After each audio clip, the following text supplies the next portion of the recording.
2025 চনৰ 19 ছেপ্টেম্বৰ তাৰিখৰ যি বেদনাদায়ক ঘটনা ঘটি গ'ল, ইয়াক আমি পাহৰিব পৰা নাই।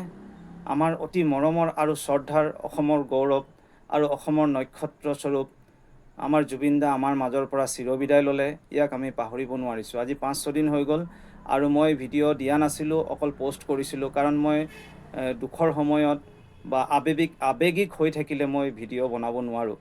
গতিকে আজি আমি তেখেতক শ্ৰদ্ধাৰে সুঁৱৰিছোঁ। তেখেত অকল এজন গায়কে নাছিলে, এজন মহামানৱ আছিল। তেখেতৰ আদৰ্শ আছিল মানৱতা। তেখেতে মানুহৰ কাৰণে যিখিনি কৰি থৈ গৈছে আৰু নিজকে অতি সাধাৰণ মানুহ হিচাপে সাধাৰণ মানুহৰ মাজত জীয়াই আছিল। আৰু তেখেতৰ যি আদৰ্শ, সেই আদৰ্শক যদি আমি নিজৰ মাজত আনি লৈ পেলাই চলিব পাৰোঁ, তেখেতৰ আদৰ্শক অনুসৰণ কৰিব পাৰোঁ, তো আমি এটা অতি উত্তম জাতি হিচাপে নিজকে পৰিগণিত কৰিব পাৰিম। তেওঁ আছিল অসমৰ কাৰণে ডাঙৰ সম্পদ আৰু ইয়াকে আমি তেখেতৰ অন্ত্যেষ্টিক্ৰিয়াৰ সময়তো দেখা পাইছোঁ কিদৰে মানুহে জাতি, ধৰ্ম, বৰ্ণ, ভাষা নিৰ্বিশেষে ক'লা, বগা, ধনী, দুখীয়া সকলোৱে একেবাৰে আপোনাৰ কিমান লাখ লাখ মানুহ হৈছে, কিন্তু কোনো ধৰণৰ হুলস্থুল নাই। সকলোৱে লাহে লাহে আগবাঢ়ি গৈছে আৰু সকলোৰ চকুত চকুপানী আৰু সকলোৰে মুখত মায়াবিনী।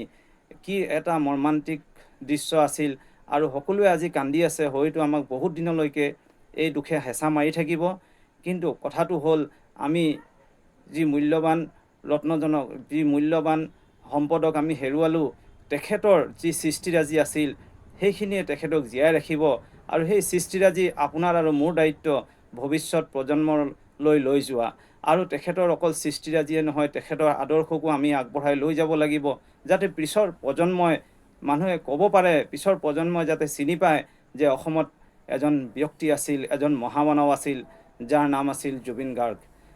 তেখেতৰ এই আকস্মিক মৃত্যুক আমি সহজে মানি ল'ব পৰা নাই আৰু গোটেই অসমবাসীয়ে মানি ল'ব পৰা নাই। গতিকে আমি চৰকাৰক অনুৰোধ কৰিছোঁ যাতে তেখেতৰ এই দুৰ্ঘটনাৰ পিছত যদি কোনোবা দুষ্ট চক্ৰৰ হাত আছিল, তো চৰকাৰে উচিত তদন্ত কৰক আৰু যদি দোষী সাব্যস্ত হয় দোষী উপযুক্ত শাস্তি দিয়ক, তেখেতৰ আত্মায়ো শান্তি পাব। শেষত তেখেতৰ পৰিয়ালবৰ্গলৈ সমবেদনা জ্ঞাপন কৰিছোঁ আৰু লগত লাখ লাখ অনুৰাগীসকলৰ লগত সমানে আমি দুখিত আৰু সকলোৰে লগত আমি সমবেদনা জ্ঞাপন কৰিছোঁ। তেখেতৰ আত্মাৰ চিৰশান্তি কামনা কৰিছোঁ। মনৰ ভিতৰত খুন্দিয়াই থকা আৱেগবোৰক মই ইয়াত প্ৰকাশ কৰিব বিচাৰিছোঁ। যদি কিবা ভুল হৈছে আপোনালোকে ক্ষমা কৰিব। ধন্যবাদ।